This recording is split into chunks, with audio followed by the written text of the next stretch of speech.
Did you know the Gestapo once called a one-legged American woman the most dangerous Allied spy in France?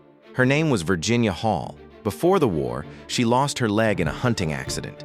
The U.S. State Department turned her down for diplomatic service because of it. So she went to occupied France anyway. What she built there was extraordinary. She ran agent networks across Vichy France, organized escape lines that smuggled downed airmen out of the country, and coordinated sabotage operations against the Germans, all while disguised as a hunched elderly peasant woman moving through towns where the Gestapo were actively hunting her.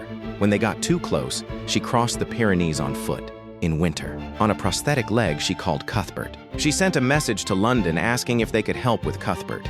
They didn't know what Cuthbert was. She told them. They said to abandon it if it caused trouble. She kept going. She came back on D-Day and never stopped. The thing they called a disqualification turned out to be the least interesting thing about her.